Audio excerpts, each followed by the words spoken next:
Halo teman-teman, perkenalkan nama saya Modestus Balwe Ohayutun yang biasa disapa dengan Gilbert.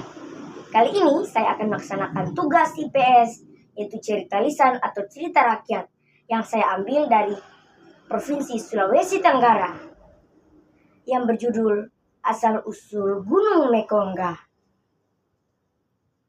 Simak baik-baik ya ceritanya. Pada zaman dahulu, di Sulawesi Tenggara, tepatnya di satu desa yang bernama Desa Sorume. Desa yang elok, indah, dan subur. Tetapi semua itu tidak bertahan lama. Ada seekor elang raksasa yang menghampiri warga sekitar dan mengambil ternak-ternak mereka sampai habis. Warga-warga di situ sudah sangat muak dengan kegiatan elang itu. Tidak sampai di situ, setelah mengambil ternak, ia kembali mengambil manusia. Bayangkan, elang memakan manusia. Lalu, dua rakyat Sorume pun bertemu dengan kepala desa. Pak, kami sudah tidak tahan lagi dengan keadaan elang raksasa itu. Ia sudah menghabiskan ternak kami. Bahkan teman kami tadi siang dimakannya, Tuan. Bagaimana ini, Pak? Kita harus melakukan rencana pembunuhan pada elang raksasa itu.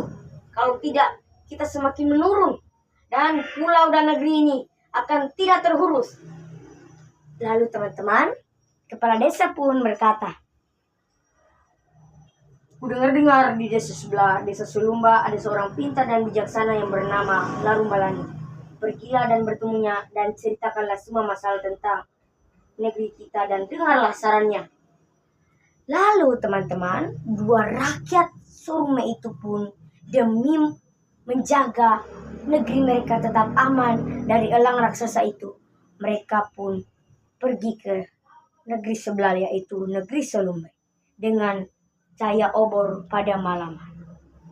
Setelah sampai di sana pada esoknya, mereka langsung bertemu dengan Larumbalani. "Tuan Larumbalani, kami diutus dari desa sebelah untuk memberitahukan tentang masalah di desa pada desa kami di desa ini. Kami mohon bantuanmu, Tuan." Dan selesai mereka menceritakan masalah itu, Larumbalani berkata, "Kumpulkan bambu runcing, beri ia racun yang kuat, dan cari seorang pemberani, lalu berikan dia di tengah lapangan." Lalu teman-teman, mereka pun memberikan penghormatan dan pulang kembali ke desa.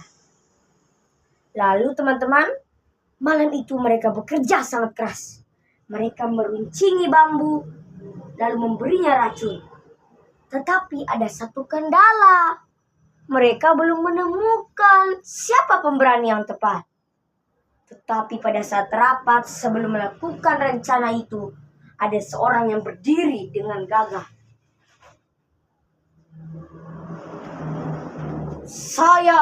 Saya bisa menjadi seorang pemberani bernama Tahasea."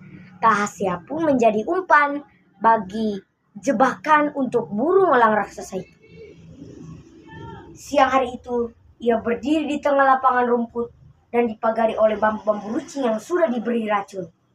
Kemudian, elang itu terpancing oleh jebakan mereka. Dia menutup turun dengan sangat cepat dan hampir kepala Tahasea direnggut oleh elang itu. Dan sayapnya pun tersangkut.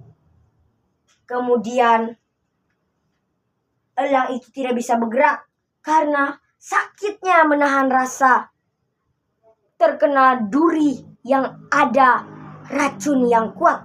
Sehingga Tahasea mengambil ancang-ancang dan menghujamkan keras bambu yang sudah diberi racun yang dipegangnya.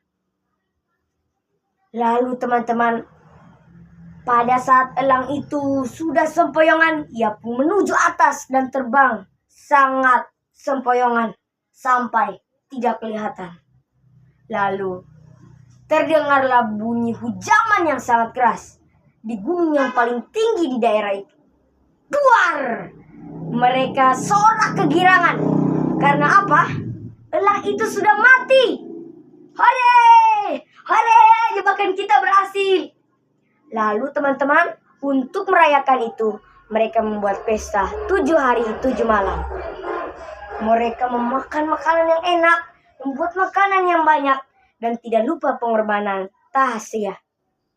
Lalu, pada saat mereka makan pada hari ke-7, bau apa ini?